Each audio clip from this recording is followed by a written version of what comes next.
If our war heroes could see this, what would they think? If they could be sprung alive today after going through the First and Second World War and see these entitled pricks kneeling down by poppies to get a photo op.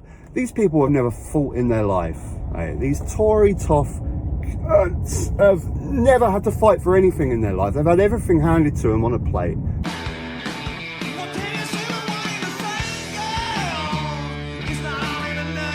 Greetings and welcome to Worthing. I'm in Worthing again. I need to have better destinations. Come and join me as we drive back to Brighton. Yeah, apologies folks, I'm back in Worthing again. I need to mix up these destinations, but thing is, like, Worthing is my main my main delivery area really. Brighton, Worthing, Eastbourne, Burgess-Hill, Haywards-Heath I go to occasionally, but you know, this is what I got, this is what it is, this is where I am, We're going to drive back to Brighton. Come and join me. As always with my Drive Me videos, I'll timestamp all the various topics that I'm going to talk about. I want to carry on from yesterday's video on the poppy and the division and stuff like that. I want to also talk about homelessness again with Suella Braverman, and maybe if we got time I'll get into a little bit of so I'm just waiting for this guy. No, just pull out, mate. I'm parked. Pull out. What are you waiting for? Oh, okay, he's waiting for these cars to come. You can't see what I'm seeing there. There's a car behind me. I thought he was waiting for me to pull out, but he's waiting for these cars to come. Right, okay, now we can go. Yeah, timestamps down below. You can skip to a certain topic if you want to, or you can stay with me for the whole journey. So let's drive back to Brighton. So first of all, I want to just carry on slightly from my video yesterday about the outrage online from King Charles's black poppy and the just the constant fighting online in this country. It's just I've never known anything like it. I know I'm gonna have to get my shit sunglasses out again because the sun's about to turn around the corner, come into vision. It's honestly, it's just mental, the amount of arguing that we do over completely pointless shit. And then I don't know, maybe I'm guilty of stoking it with the sort of videos that I do, but I guess I'm just trying to poke fun at it really and just show it for the absurdity that it is most of the time. So if you didn't see my video yesterday, there was outrage online because Prince, am I still calling him Prince? He's the king. King Charles was wearing a black poppy. There's a police car. Let's just let this police car go past. Always makes me nervous when they're flashing their lights but they haven't got the siren, because that means that you need to pull over, right, when they do that, isn't it? I don't know, anyway. But yeah, there's a lot of people that got upset about it, and it was just really interesting the way that the tables seem to be turning on this like left-right debate thing, isn't it? Like the left would always be accused of getting offended over silly things and getting outraged over stupid things, and it looks like the tables have turned. It's people on the right that seem to be getting offended over ridiculous stuff. And cancel culture was always a thing that people would accuse the left of doing. If someone said something offensive, they wanted them cancelled, they wanted to lose their jobs. But then there's people online doing exactly that from the right, supposedly, to King Charles. You have to lose your job because you're wearing a black poppy. Honestly, babies, absolute babies, a lot of them. What a baby, what a big baby. Just get on with the game, baby. Honestly, grow up. It's a poppy. Literally, people are dying right now in other countries, and this is what you want to take your anger out on? Fucking poppy, who gives a shit? Bunch of babies, a lot of you, bunch of babies. And the final one is virtue signalling. It's always another thing that was, the left would be accused of doing, right? You know, footballers taking the knee, or Gary Lineker putting out a political tweet. You're virtue signalling. Honestly, what is more virtue signalling than this? Now, I want to shamelessly say that I stole this point off of Helena on the NoJustice YouTube channel. If you're not subscribed, please go and watch her content. She's absolutely fantastic, wealth of knowledge on politics. Her videos are great, go and watch them. She's like my my left-wing dose of politics. I like to have kind of like a balanced diet of politics, so I take my politics from the left. The centre, I guess, would be my Rory Stewart, Alistair Campbell podcast. podcast. And for the right, I've dived into a little bit of the George Osborne and Ed Bull's podcast, but it does make me heave most of the time, I've got to be honest. But that's more like a morbid curiosity to see what justifications George Osborne has for austerity and the slip-ups that he makes when he really lets us into his evil mind. But Helena is definitely my dose of left-wing politics. I listen to her while I'm in the van. Every video she does, she's fantastic. Go check out her channel. I've had her on my channel before. But yeah, she made the point of this is just pure virtue signalling. It's a photo op to kneel down next to some poppies. I mean, look at bloody fabricant.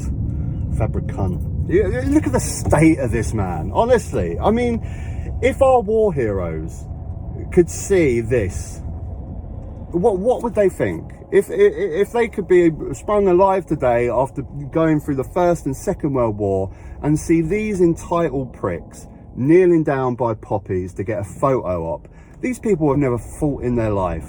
Right? These Tory tough have never had to fight for anything in their life. They've had everything handed to them on a plate.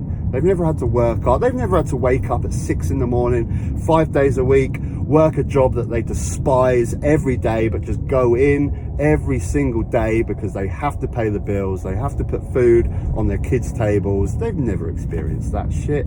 They've never experienced a fight.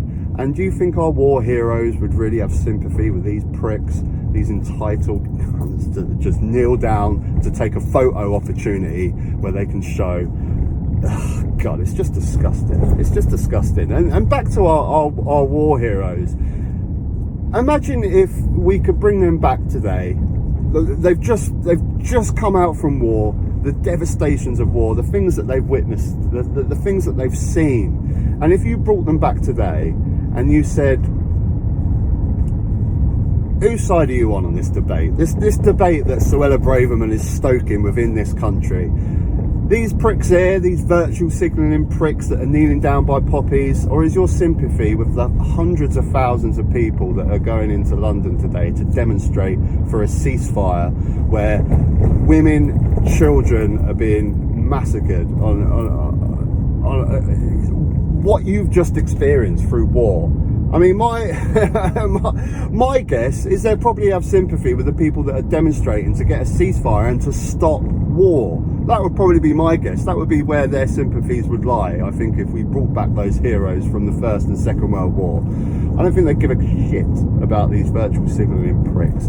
But anyway, go over to Ellen's channel, NoJustice, and check out her video on that. I shamelessly stole that point that she made, but it was so good, I wanted to emphasise it. And it's these pricks. I can't stand them. They're just virtue signalling. And this is the whole point I'm making. The tables seem to be turning, isn't it? We got virtue signalling, we got getting offended about pointless crap, and we got cancel culture, all from the right over the last couple of days. Ridiculous. God. So this is Saturday right now. I mean, it's actually 11 o'clock right now. So this is Saturday, the 11th of November, 11 o'clock in London. And I think the Palestine demonstration is on later on this afternoon. I really hope that we could just go and everyone just do what they want to do in London and have a peaceful demonstration and no violence, nothing like that. We'll see. I don't know when I'm going to post this video. Probably Sunday actually. So we'll be on that. But yeah, Braverman, Suella Braverman. This is obviously your fault. The tension that we're having in London is completely your fault, and that brings me on to my next subject of homelessness. Earlier on this week, I'd done some videos on just the disgusting language that this woman uses, banning tents, telling people that it's a lifestyle choice. We're coming back to veterans again. That anyone that supports this woman, you're supporting the fact that she doesn't say it to their face, but the comments that she's saying, she may as well just walk into the street to a homeless veteran and say, I'm going to take your tent And I'm also going to tell you that you don't have to be here on the street. It's your fault you're on the street. It's a lifestyle choice that you're on the street. I'd love to see her. She's quite happy in a news article to give these comments out where she doesn't actually have to face anyone. How about she makes these comments to a homeless veteran on the street? Physically take his tent away and tell him that you're living in a lifestyle choice. It's your choice to be homeless. You could not be homeless, but it's your choice. I'd love to see her actually face up her arguments and her statements in real life to real people. And let's see how she stands by them then. I can't stand this woman. I despise... I said before, I thought Patel was bad enough, but it's like someone in my comments, she's like the gremlin baby at midnight. Patel turns into Suella Braverman. I can't stand this woman. But homeless, I want to talk about homelessness, and I might dive into this maybe when I'm at home and I can look in and I'm not driving. But I'm really interested in the different way that different countries deal with homelessness. And Roy Stewart made Roy Stewart. This shows where the politics come from. Roy Stewart made a point that Canada are giving money to homeless people to sort themselves out, and they've had really, really good results, you know, rather than people thinking, oh well, if you give a reasonable large amount of money to homeless people, they will spend it on drugs, they'll spend it on alcohol. But what's been happening in Canada is that they actually haven't. They've been using it to turn their lives around, and we've seen examples like this before. Did anyone watch? There was a TV show where they'd done an experiment where people were on benefits, and they gave them a lump sum, their whole benefits for the year. They gave them up front as a lump sum. I don't know, I can't remember the exact amount. Just say it's 10 grand. Like, beginning of the year, they gave them 10 grand. And the majority of them, I think there was some exceptions to the rule, but the majority of them knew that because that's it for the year now, so they've got to try and invest that. And they created businesses, they set up things. You know, if you've got that lump sum right there, think of the things you can do. You can sort yourself out. You can get into it. You can follow your passion to start a business in something that you're passionate about. And I think the same thing is obviously working in Canada with homelessness. If we give these people a lump sum of money that they can seriously change their life around straight away, they can get themselves a home. That's the first step on the ladder, isn't it? Once you've got yourself a home, you can then apply for a job. You can apply for an ID and all these different things. You need that stepping stone to start. And homeless people want to get themselves out of this situation, but they just live in absolute chaos. Anyone that's experienced this lifestyle will know when you're on the street, you're surrounded by complete chaos. You're surrounded by people that are mentally ill, that are addicted to drugs, or alcohol dependent, and it costs the taxpayer millions of pounds every single year. When you're living in that chaos, you're getting into confrontations with the police, you're ending up in prison, there's criminal damage, there's so many things, hospital visits, permanently in and out of hospital, because you're not being able to look after yourself properly, you're becoming ill all the time. So much cost to the taxpayer.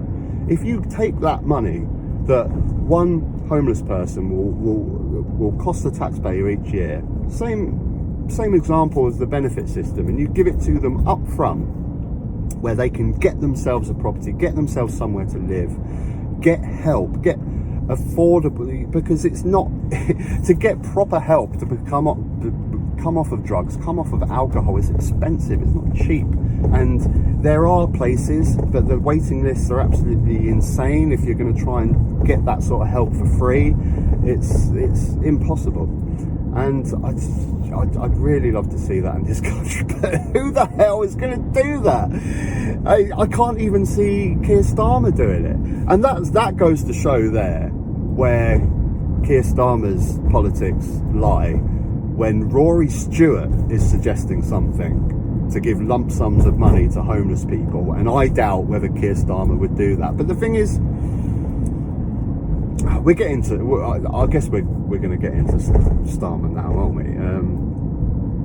I don't know. This is the thing. I don't know whether that's something that he really cares about, but it's something the voters will hate. the majority of voters, and this is the thing with an election. Most of us know this, that the elections are won. Elections are not won by my vote, and you guys listening, really, people that are into politics. Elections are not won with our votes. Elections are won with the middle ground, the people that aren't really into day-to-day politics and are generally in the centre. That's where, with first past the post, the voting system that we have, that's where elections won. You look back, Blair, Cameron had to move more to the centre.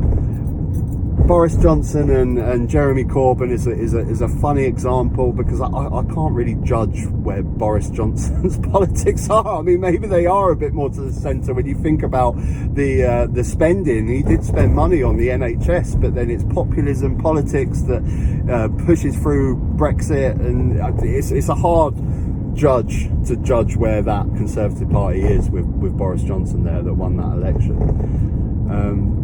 But to win an election in this country, in first past the post, we can't be naive. We've tried it with more left-wing leaders, and it doesn't work. You have to win an election in the centre ground, and that's what Starmer's trying to do, I guess. Do I think that if he becomes in power that he might do more left-wing socialist policies? I don't fucking know. I have no idea.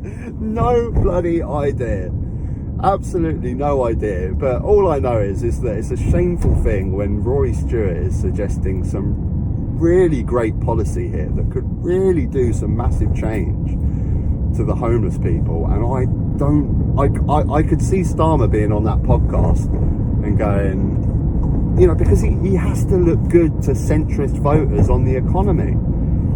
Like people that really dive into economics and see that the economic benefit of actually giving money to homeless people, because you're not spending it, like I said, on the NHS, on police, on all the things that cost the taxpayer through having increased amounts of homelessness. You dive into it, you know, you see, but the average voter is not looking into that stuff. They're just seeing how much you're going to give homeless people money. They're just going to spend it on drugs. And they're the votes you need, whether you like it or not, in a first past post system to win an election. They're the votes you need. It's bloody chicken and egg. I don't know how you get out of this. You're never going to have a first past the post system crushed, because each party wants it, and then I don't know. It just needs to be a movement within, really. I don't think it will work, but I think the only way that you possibly could get to there is with a Labour government and with members just pushing so hard for PR, like the pro-Brexit movement in the Conservative Party. I don't know whether it'll work, but I can't see any other way around it, really. But yeah, going back to the homeless thing, I'd love to hear your comments on this. And if there's any other examples from any other countries, I'd love to hear that as well. I know I've got a lot of people from Finland and stuff like that, and they have very little homelessness, don't they? I also hear the theory. I hear this theory quite a bit, that Conservatives want homelessness in place because it's an example to what could happen to you if you don't work hard, and if you don't, you know, become a drone in the workplace, and if you decide to give up that factory job. it's an everyday example of what could happen to keep people working and motivated. I don't know. I mean, it could be the case. It could be. It's very extreme, but I just, you know, it is a political choice, homelessness. It really is a political choice, and it's something that I think is not that difficult to solve. It's really not. Now, I gave this example before. You know, we managed it during COVID. We put homeless people up in hotels. Yes, I know that hotels were not being used around that time, but it shows that it is possible. It really is possible, and it's one of the worst examples of a Western society is a massive amount of homelessness. On a previous video, I used the examples in America, and it's absolutely shocking the way that they treat their citizens, and the same in this country. And in a Western democracy, we should not have homelessness to the level that we do. We really shouldn't. It's a political choice, and it's disgusting. Oh, jeez. Such a depressing end sometimes, some of my videos. Let's let this bus in. Let's bring some joy. Go on, bus. Go on, bus. Go on, bus. You're signalling to come out. You don't want to, or... Fuck you then. I'm giving my Christmas joy to someone else. He's indicating to come out. Okay. I think that's about me tapping out. I think I'm going to enjoy this traffic on the way back to Brighton. If you enjoyed the video, plonk a like on for me, and you can subscribe up there. There'll be another video, you can check that out. If you've made it this far to the video, also I'd love, there's many different ways you can get hold of me. My Twitter, Instagram are all down below, or you can just drop a comment down below of any ideas that you want me to do, because I've been doing some different videos recently, because I can do videos from home as well, from the van.